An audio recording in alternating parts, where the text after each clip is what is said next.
What's going on, guys? Shotgun here, and it's been a long time. Sorry, I didn't mean to make it that long, but I lost access to my account. I couldn't reply to all your comments from Metasploit video.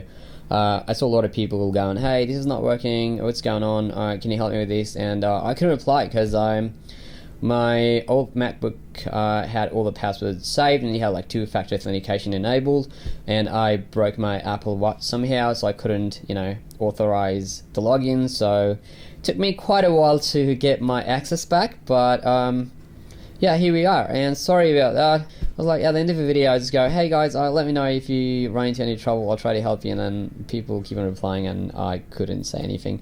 Really sorry about that. And I'm back with another video, my new MacBook. In this video, I'll talk about Homebrew, why I'm such a big fan of Homebrew, what exactly is Homebrew, what is this thing, and why you might need it. If you don't really want to, hear all the bullshit, I'll just leave the timer down there somewhere so you can just head to installation part. But if you want to hear my banter on Homebrew, why I love it, what's good about it, then please feel free to do so. Now that's sorted out of the way, thanks to you, rest of the 1% of the people who are still on this part of the video and not to the installation, and I will start right away before you guys dislike my video. So let's see what Homebrew is, just to get started.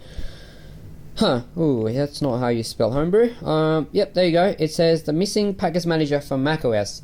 It is indeed a missing package manager. I hope they would include it on Mac's distro or Linux, But yeah, so Homebrew is pretty much a package manager. Let's say you were on Linux, and then you know how you install softwares. You just do sudo apt-get install or apt-get install and the name of the package, let's say Chromium, and that's what you do. And you put a password, whatever, and then doesn't work because we don't have apt-get in this one, and that's not my right password. But yeah, so that's pretty much how you install software applications or packages on Mac computer. Similarly, if you're a big fan of doing that, you can do the same thing with Mac as well. But why would you do that? So Homebrew has a lot of ported softwares as well. Like a lot of the things that OS don't provide you, Homebrew has option for it. So you can pretty much get most of the application that you used to use on Linux that you loved, and then can use on Mac as well. Such as Nmap or I don't know, wget, pretty much everything. So rather than just going, to your Safari, just searching for a thing, just trying to fix a dependency, Homebrew pretty much packages it all so that you can just download it. Make it like heaps easier. You'll see what I mean. But yeah, so let's get started with the installation. So in order to get started, you need to install command line tool. It's not a big program. It's like a bit of a utility. So this is how you do it. So you just do xcode select install, and there you go. It says it requires a command line dev tools. Do you want to do it? Yep, I want to do it. That's what I exactly want to do. Agree that, and it will find the software, it will download the software, and you are ready to go. 34 seconds. Too easy.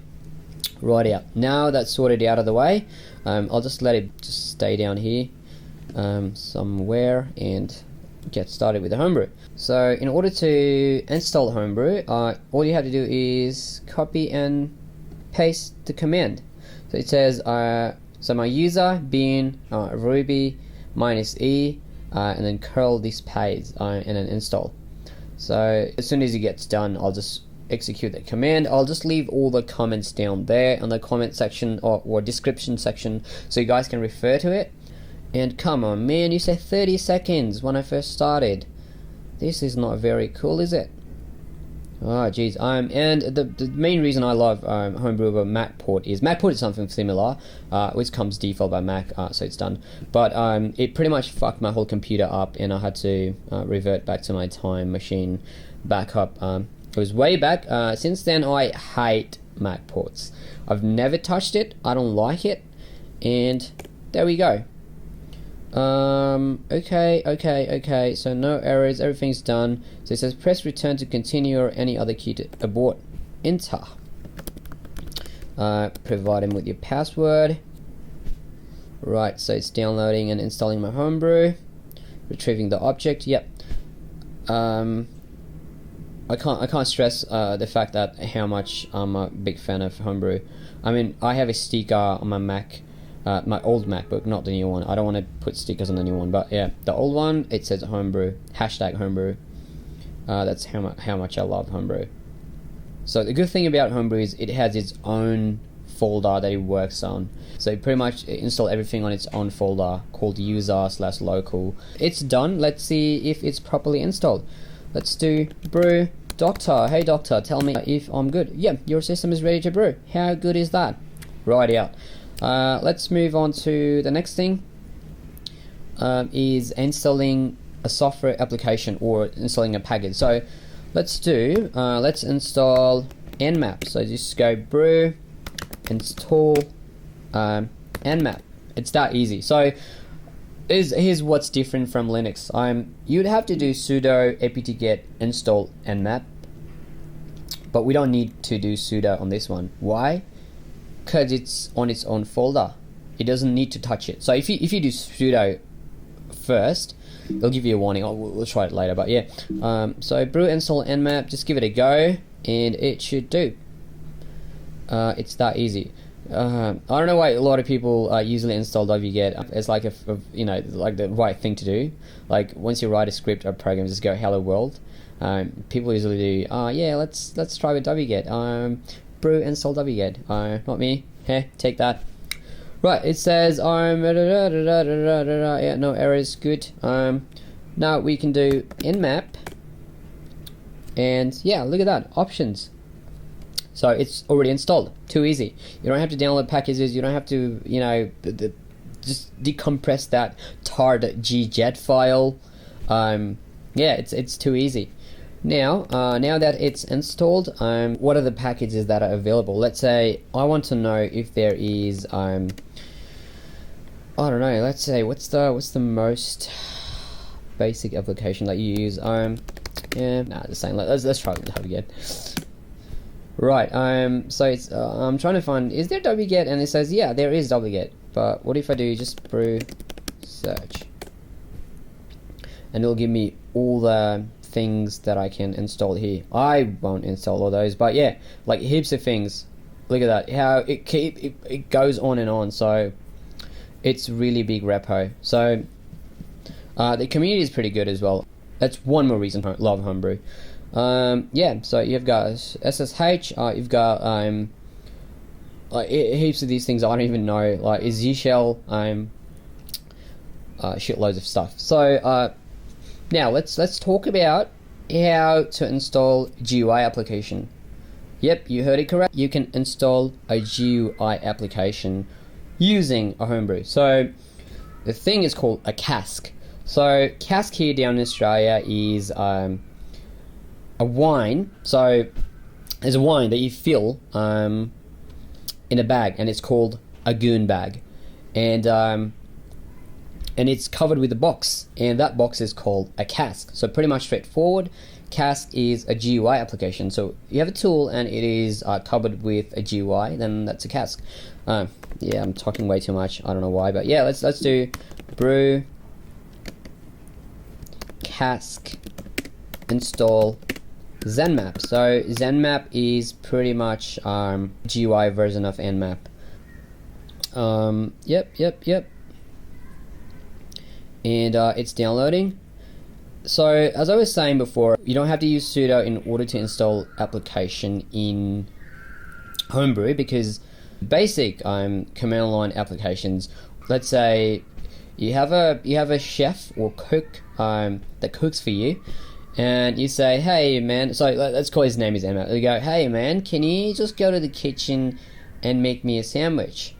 And if he was apt-get, he'd go, hey man, I can't find this I don't know, toast. I can't find this tomatoes. I can't find a Vegemite. Like heaps of dependencies, and then But for Homebrew, if you say, hey man, can you make me, so I know kitchen's outside here, I know you have your own workstation, but here's a key, and can you make me a sandwich? And it'll go, hey man, that's all cool, I don't need your key, I don't need to see what's inside. I have my own spot, I have my own kitchen, I have my own area, so I'll just, you know, make myself home down here. I don't need your root access. So that's what it does. So if I do sudo brew install something, it'll go, hey, running Homebrew as a root is extremely dangerous and no longer support it. So how good is that? Good bloke, eh? Good Samaritan. I reckon we've already installed our Nmap. Let's have a look. Look at that. And there it is. How good is that? Okay, now that's installed. Let me show you guys how to uninstall any application. So it's pretty much straightforward. What you do, just reverse it. So brew install Nmap would be brew uninstall Nmap instead of install. What am I doing? What am I doing? So just instead of install, just do uninstall. Let me remove my Nmap to verify it. Brew, so because it's a cask, so you just go brew cask uninstall Nmap. Sweet. The GUI application might ask you to provide a credential because it needs to copy your folder to application, but yeah, other than that, it heaps easier. Come on, go on. There you go. It's parsing everything. It's doing that. It's doing that.